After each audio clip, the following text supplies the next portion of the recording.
Coba kita kasih naik Al-Fatih, Al-Fat Muhammad. Yo, Al-Fat Muhammad. Ya, silakan Al-Fat Muhammad, nyalakan kamera Anda. Al-Fat Muhammad. Oke, siap. Ya, duduk yang bagus dulu, Bang. Tenang, tenang, Bang. Bang, Abang umur berapa? Umur 20. Umur 20. Baik, baik, baik. Ya, duduk yang bagus ya, Bang ya. Udah didampingi Ustadz? Sudah ada pendamping Ustadznya? Siap, siap. Mau nanya apa nih? Sudah ada. Baik. Tema kita kali ini, Bang, itu seputar teriakan Allahu Akbar yang disertai dengan tindakan-tindakan anarkis, tindakan-tindakan kekerasan. Pertanyaannya begini, kenapa kalau orang Islam sudah kumpul-kumpul, lalu teriak Allahu Akbar, disitulah mereka berbuat kekerasan, mukulin orang, mecahin kaca etalase, ya kan, boikot produk orang. Coba silakan, kenapa itu bisa terjadi? Abang lihatnya waktu mukul orang itu di kegiatan apa tuh, Bang? Baik, saya kasih contoh ya. Saya kasih contoh di mana orang teriak Allahu Akbar, mereka mukulin orang. Ini saya kasih contoh nyata yang terjadi. Ini saya kasih contohnya. Saya kasih contohnya. Saya balikkan kamera saya. Saya tanya dulu, Anda tahu Ade Armando? Tahu? Nggak tahu. Nggak tahu. Iya, ini masih umur 20 tahun. Mereka tontonannya nggak tahu apa. Nah, ini adalah contoh di mana orang yang dipukuli dan orang yang memukuli itu sambil bertakbir Allahu Akbar. Nih. Ini orang-orang ya dipukuli sampai babak belur, bahkan ditelanjangi ini. Nih. Nih, sampai dipukuli babak belur begini. Dan orang yang memukuli Ade Armando ini mereka berteriak Allahu Akbar. Jadi abang tuh nyalahin agamanya apa nyalahin apanya nih?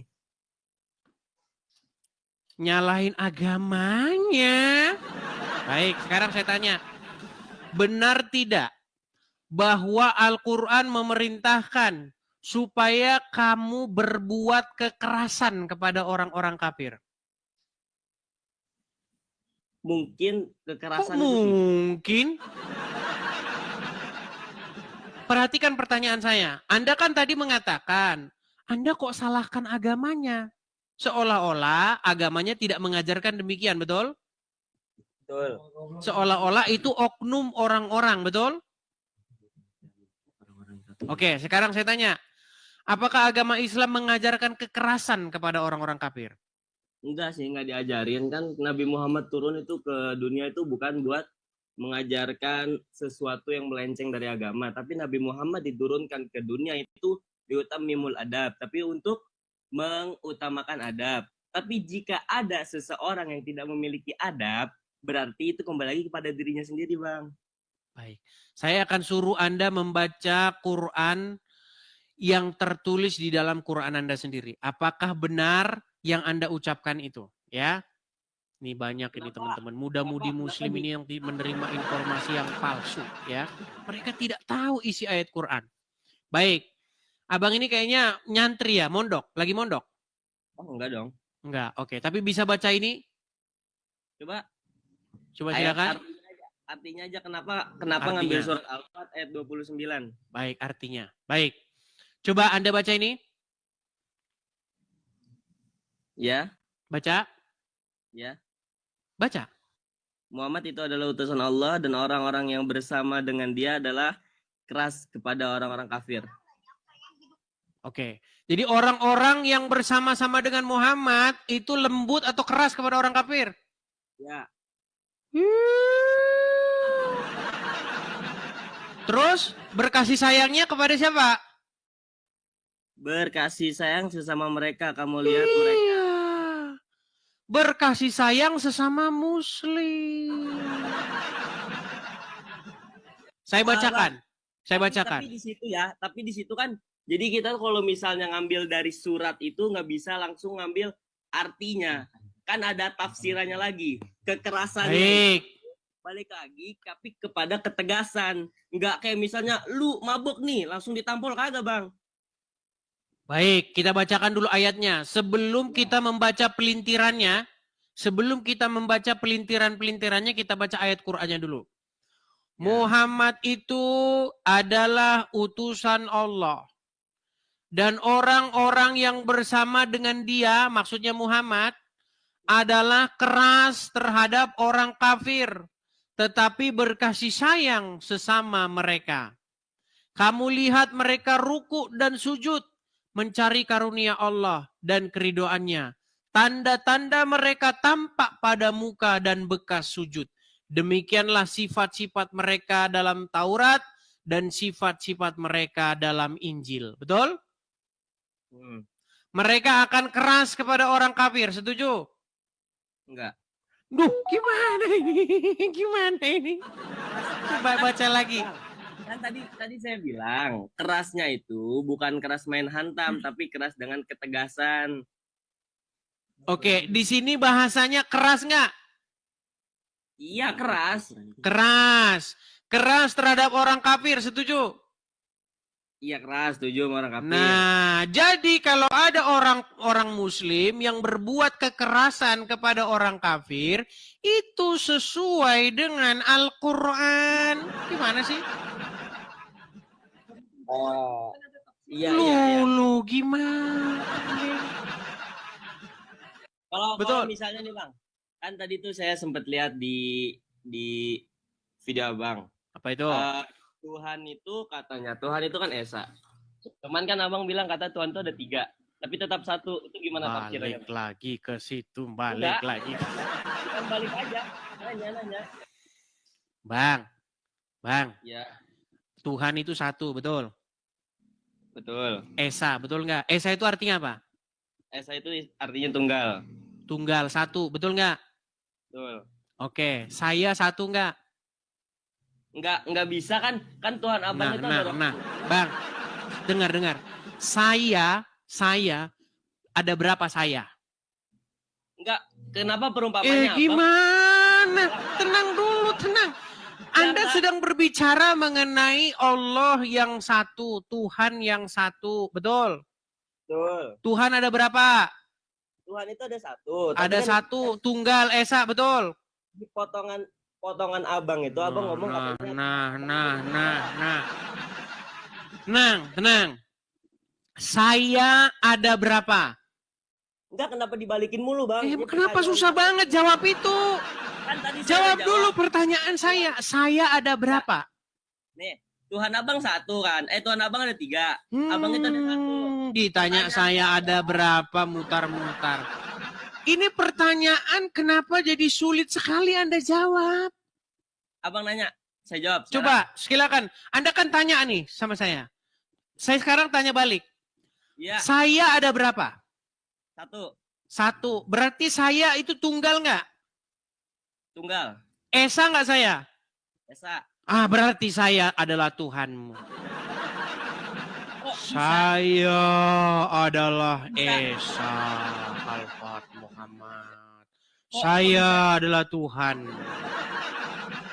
Loh, saya Esa. Saya Esa nggak? Kan nih, abang udah nanya. Gantian saya nanya. Gimana Anda ini? Saya bilang saya Esa. Setiap saya tanya bahwa saya Esa, tiba-tiba Anda menolak bahwa saya Tuhan Anda.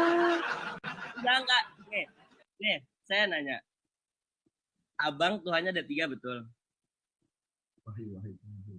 Kenapa Anda kok sulit sekali menjawab pertanyaan saya bahwa saya Tuhan Anda? Kalau misalnya Anda Tuhan saya, Anda itu nggak di dekat saya. Sekarang saya tanya, apakah Allah dekat sama Anda? Wa iza sa'alaka ibadi anni fa inni qarib. Dan jika kamu ditanya wa iza sa'alaka ibadi fa inni qarib, di mana Tuhanmu? Bahasa Indonesia sajalah. Berarti Allah dekat sama Anda?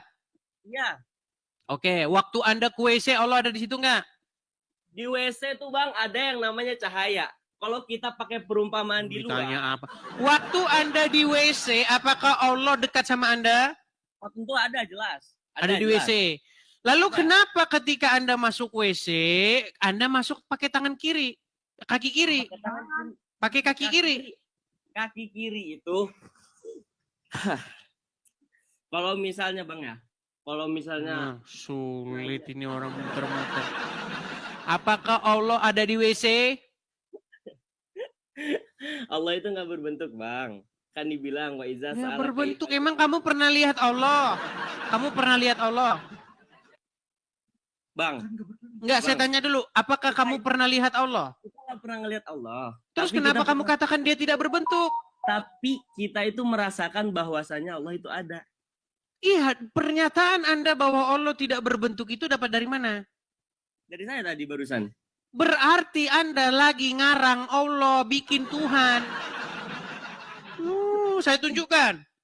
Ya. Saya tunjukkan bahwa Allah punya betis. Gimana Anda ini? Perhatikan. Itu tidak yang dibayangkan oleh Anda. Ya, terserahlah. Makanya saya akan mengutip ayat dalam Quran saja ya. Saya akan kutipkan satu ayat di dalam Al-Quran. Di dalam surat Al-Qalam. Pertanyaan saya nggak dijawab-jawab. Kenapa tuh? Surat Al-Qalam ayat yang kedua. Bang, kita sudah bahas itu Bang. Dulu-dulu udah kita bahas sampai selesai. Nih, perhatikan. Quran surat Al-Qalam ayat 42.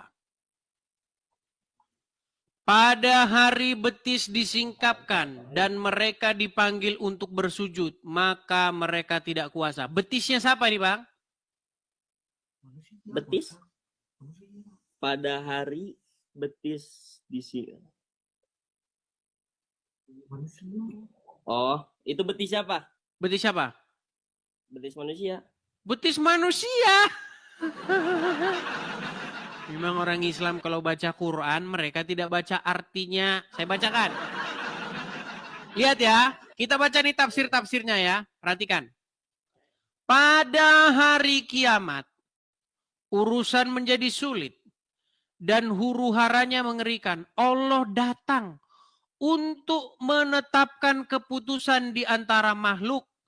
Lalu Allah membuka betisnya yang mulia, yang tidak serupa dengan seratu apapun.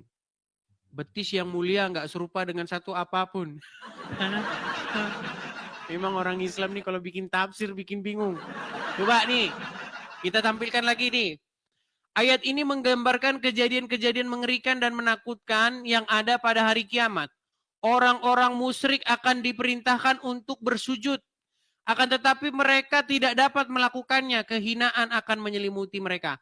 Hal ini karena di dunia ketika mereka diperintah untuk bersujud dan taat dan mereka mampu melakukannya akan tapi enggan melakukannya. Oleh karena itu dan seterusnya. Nih saya bacakan lagi nih. Ya. Perhatikan ya. Pada hari kiamat ketika muncul huru-hara, Allah Ta'ala menyingkapkan betisnya dan manusia disuruh untuk bersujud. Lalu orang-orang yang beriman pun bersujud dan tinggallah orang-orang kafir dan orang-orang munafik yang tidak mampu bersujud. Jadi Anda setuju nggak bahwa Allah ini menyingkapkan betisnya? Oke, setuju. Iya, terus kenapa Anda katakan Allah tidak punya betis? Bagaimana nih? Terakhir Bang, terakhir sebelum keluar. Jawab pertanyaan saya, kenapa Tuhan Abang itu 3 in 1? Karena bagaimana dia mau hadir di tengah-tengah umat manusia kalau dia tidak bisa menampakkan dirinya? Bagaimana dia mau bersama-sama dengan manusia kalau dia tidak wujud? Justru itu ada di dalam Al-Quran Anda. Allah itu wujud enggak? Enggak Kak, kok nanya lagi kan? Enggak wujud, yang ditanya itu kabur kan? Bukan kabur, tak dulu. Kabur ditanya wujud enggak? Bang, dengar ya, dengar. Ini paham kekristenan nih ya. Bagaimana Tuhan yang melampaui akal, yang tidak terbatas oleh ruang dan waktu itu hadir di tengah-tengah manusia. Caranya bagaimana?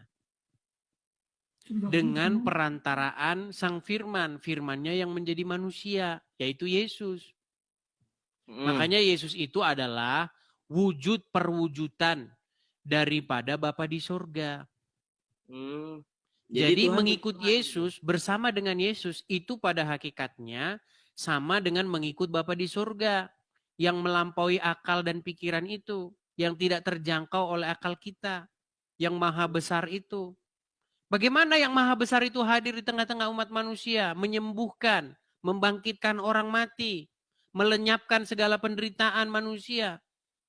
Ya dengan perantaran anaknya. Makanya Yesus itu adalah anaknya. Anak di sini bukan berarti Bapa di surga itu kawin-mawin, punya istri. Seperti pahamnya orang Islam. Kalau dalam agama Islam, Allah tidak punya anak. Sebabnya karena dia nggak punya istri. Anda tahu itu? Apa sebab Allah tidak punya anak? Emang ada ayatnya? Baik, saya tunjukkan ayatnya. Apa sebab Allah tidak punya anak? Perhatikan. Coba Bang, bukannya jangan ChatGPT, bukannya tafsir Jalalain Bang. Kalau ChatGPT Ya, baik.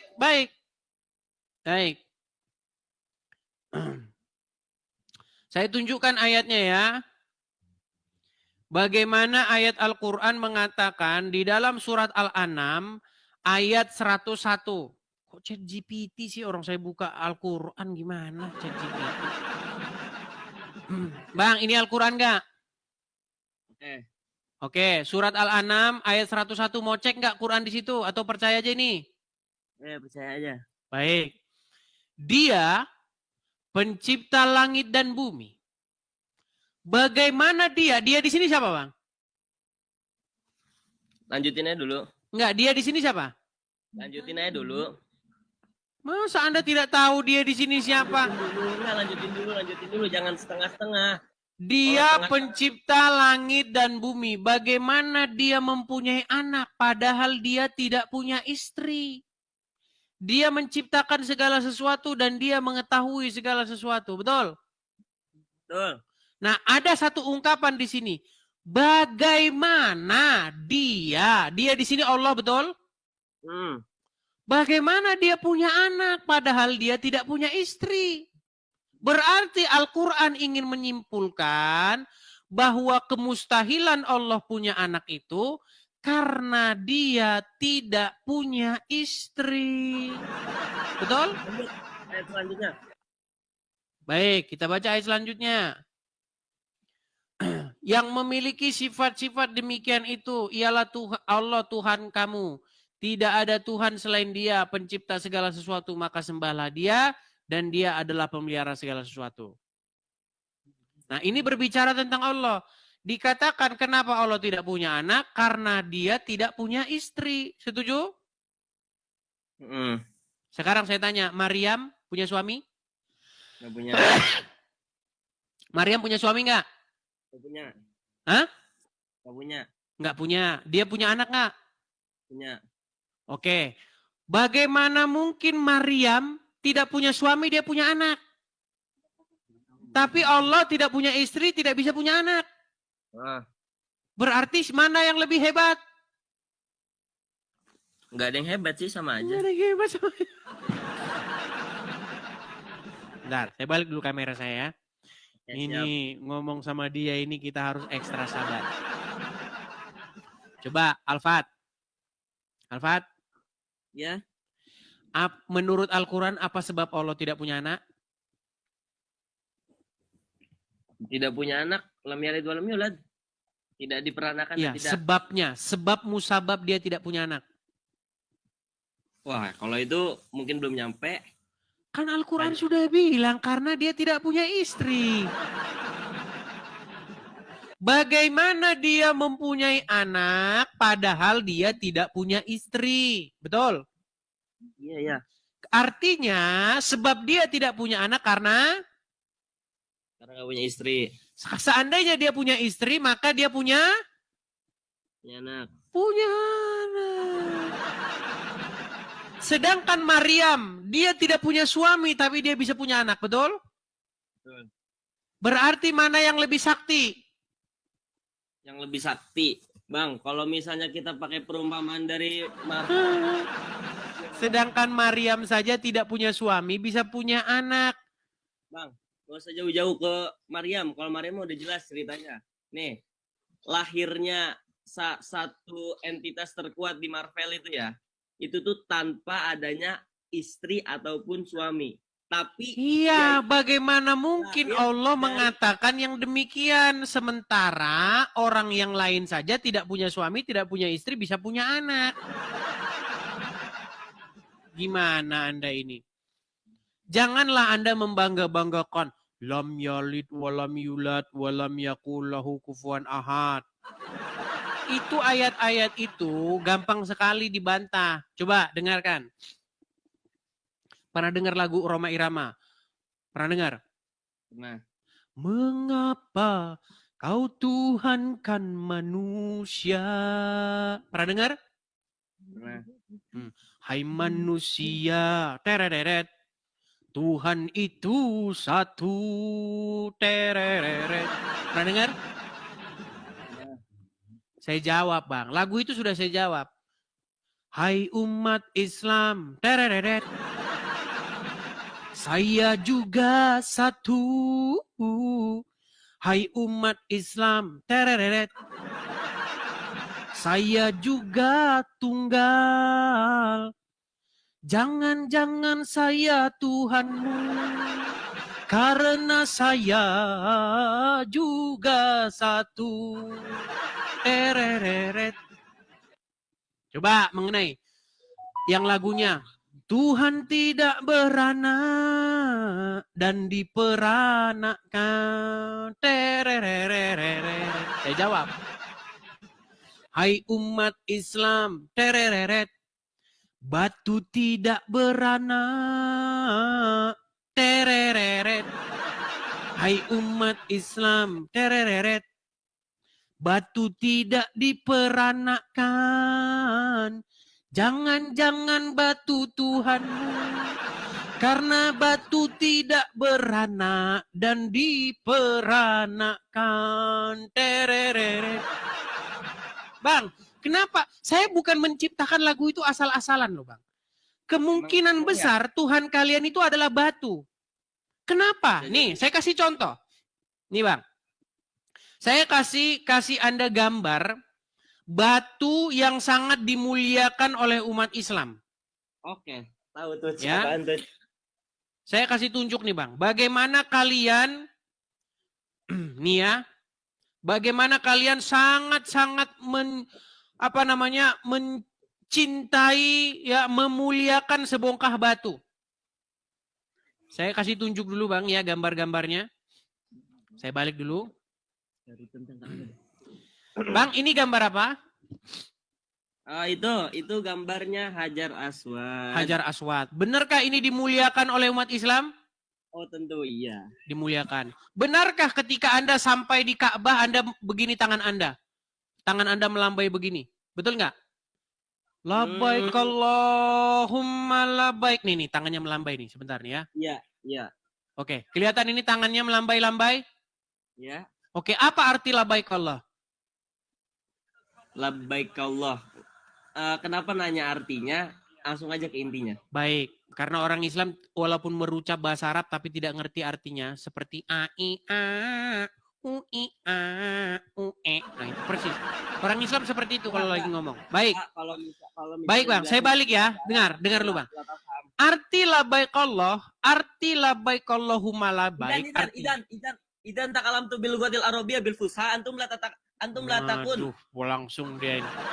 Bang, nggak usah jauh-jauh bahasa Arabnya. Saya balik dulu kamera saya nih, saya balik dulu. Ketika orang Muslim datang ke Arab, tangan mereka begini. Melambai tangan mereka begini kan. Labbaik Allahumma labbaik. Artinya, ya Allah, kami memenuhi panggilanmu. Itu artinya. Oke. Ketika umat Islam berkata, kami memenuhi panggilanmu, tangannya sambil begini, mengarah kepada Hajar Aswad. Setuju? Setuju. Oke. Saya tanya, apakah Hajar Aswad itu beranak?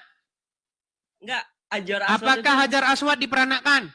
Hajar Aswad kenapa ditanya peranakannya? Langsung ke intinya, Hajar Aswad itu kenapa? Berarti Hajar Aswad itu adalah Allah Subhanahu wa Ta'ala. Karena apa? Karena dia tidak beranak dan diperanakkan. Tahu nggak? Terereret. Betul. Tahu nggak cerita Hajar Aswad? Hajar Aswad turun dari surga. Betul. Iya. Dia menyerap dosa-dosa manusia. Betul. Nggak tahu sih.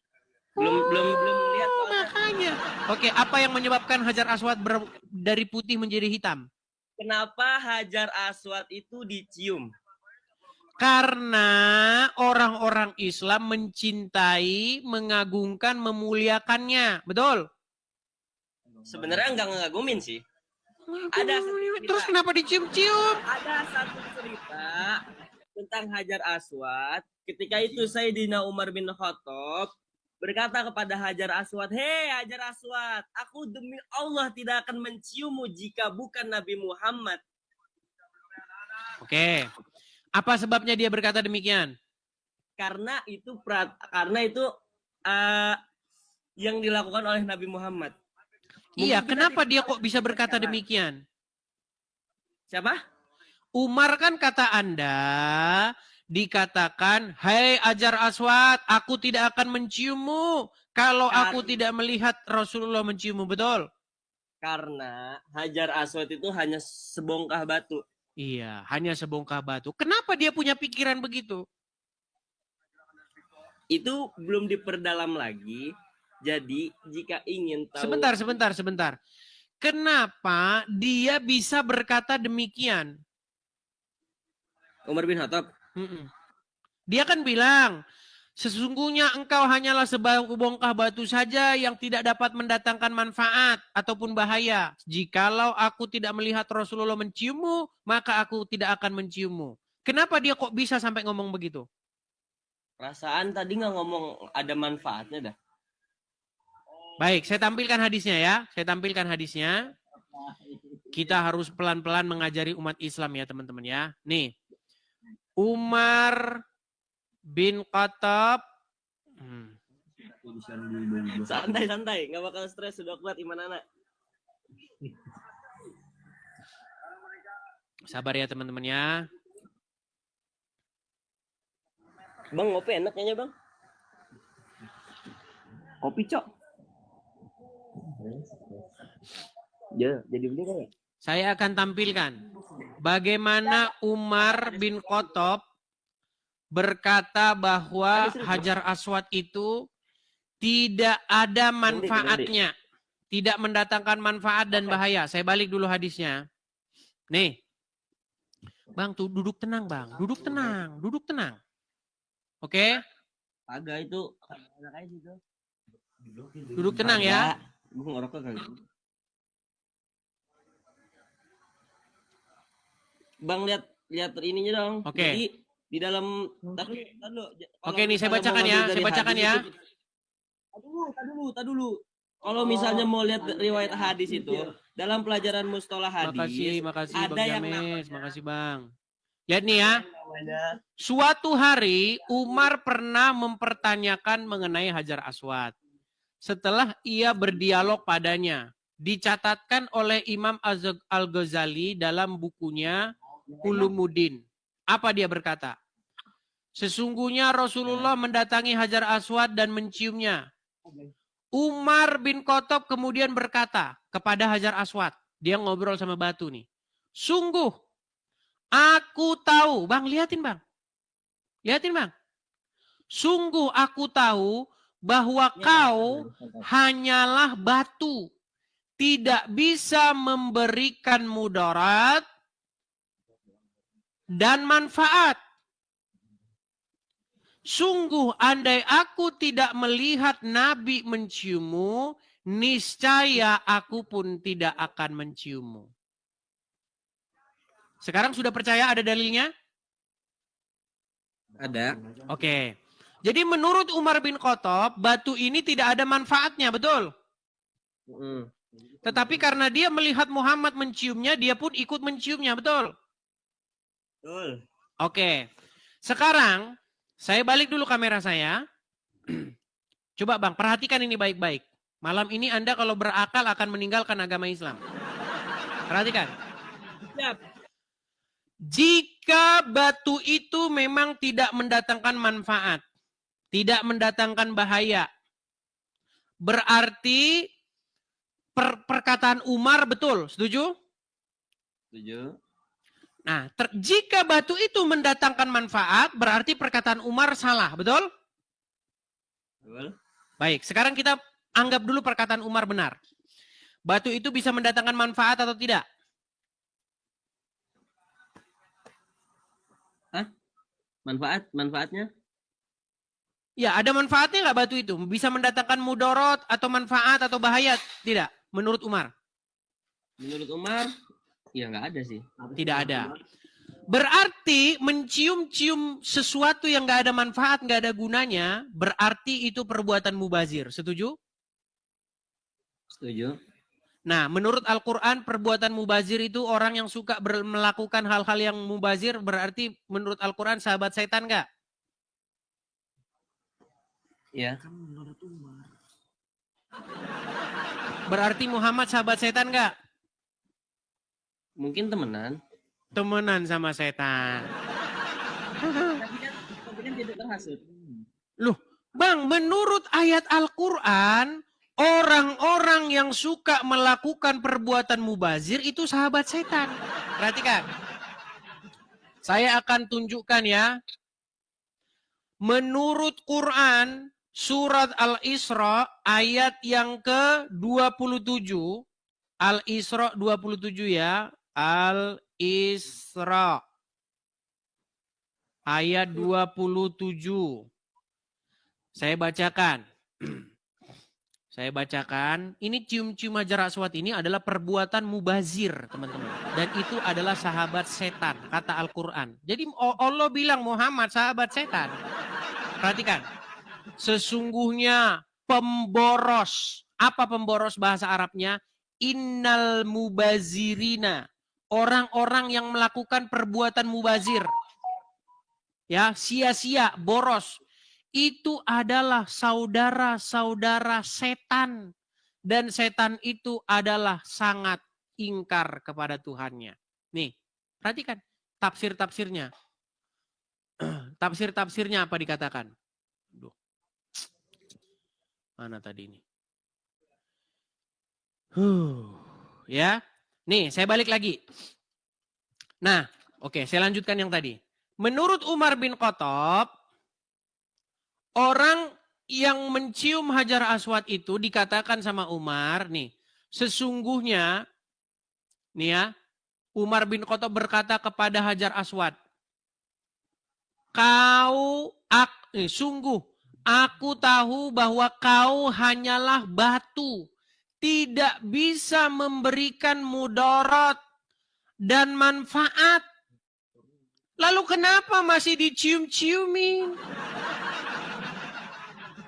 Tapi sebenarnya perkataan Umar bin Khattab ini merupakan pertentangan dengan apa yang diucapkan Muhammad. Ternyata menurut Muhammad, hajar aswad tidak seperti itu.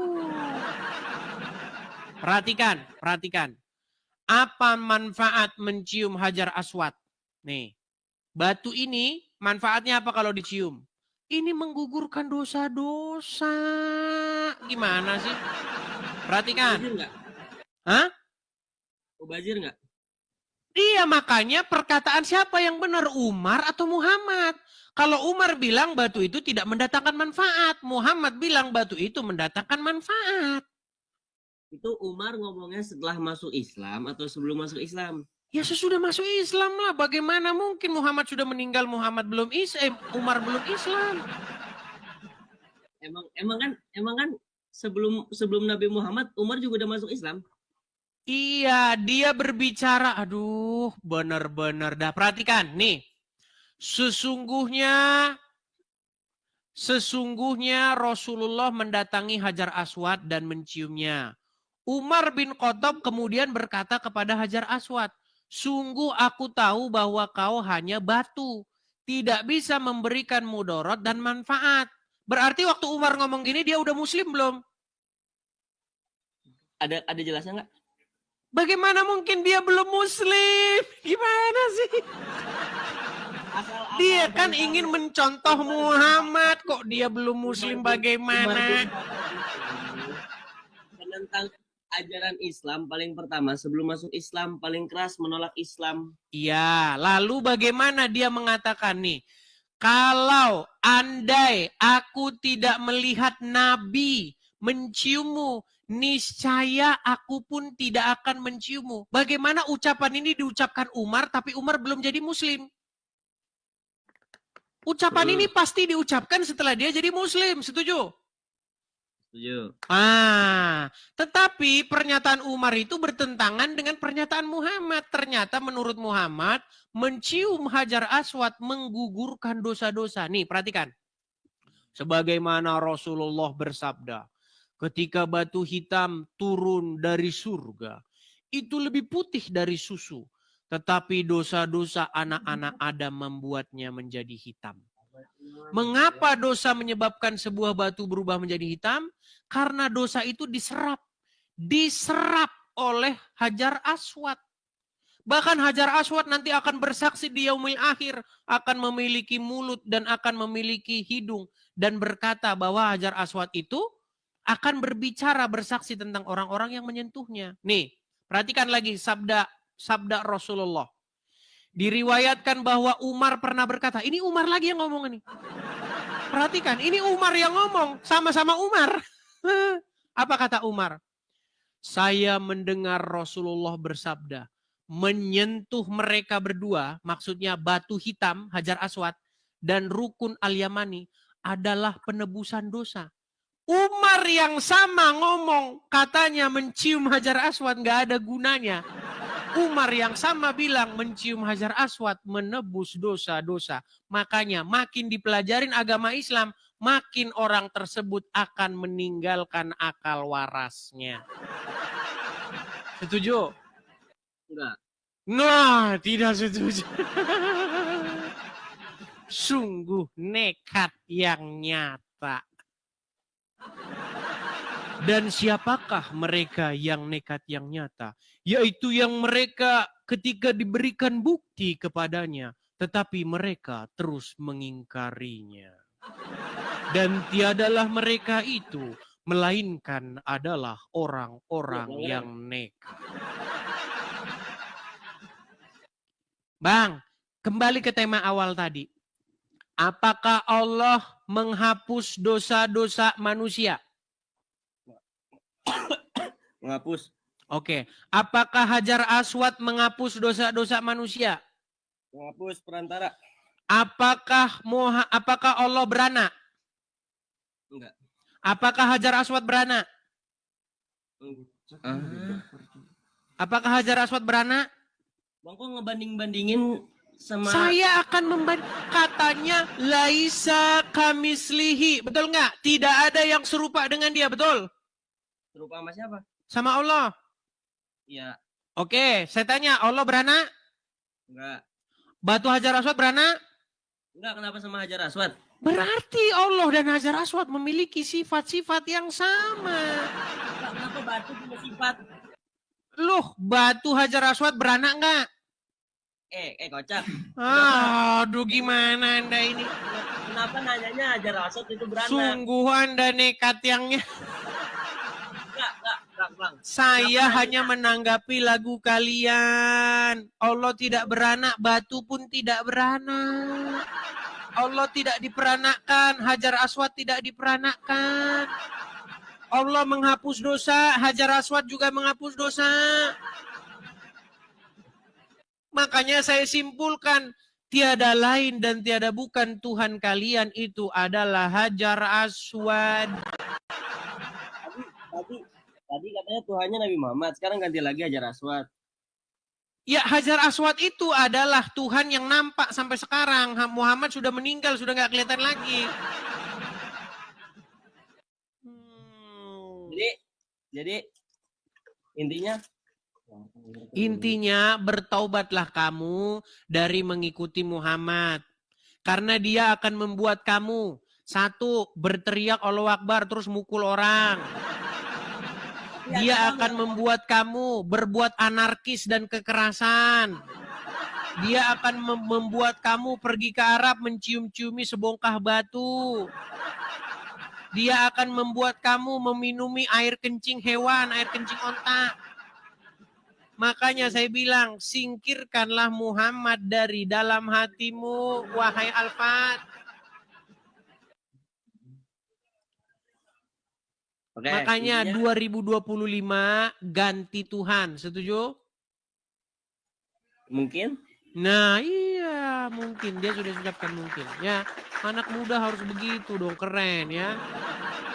Baik, waktu Anda masih panjang, umur masih 20 tahun.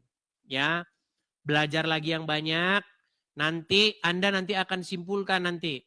Saya pegang omongan saya. Semakin kamu belajar agama Islam, semakin dekat pintu gerbangnya untuk meninggalkan agama tersebut. Mungkin 5 atau 10 tahun lagi Anda akan membuat laporan kepada saya. Betul, kata Edis TV itu. Selama ini saya kira Islam itu benar. Makin saya pelajarin, makin saya mau meninggalkannya. Setuju ya? enggak. Ya, gimana? Ya, kalau sekarang Anda masih mengatakan tidak karena Anda belum belajar. Besok-besok nanti kalau sudah belajar, ya. Siap. Oke, gitu aja ya. Alfat ya. Siap. Oke, saya turunkan ya. Sehat-sehat, Dis. Oke, baik. Kamu juga sehat-sehat. Ya. Itulah teman-teman ya. Nekat yang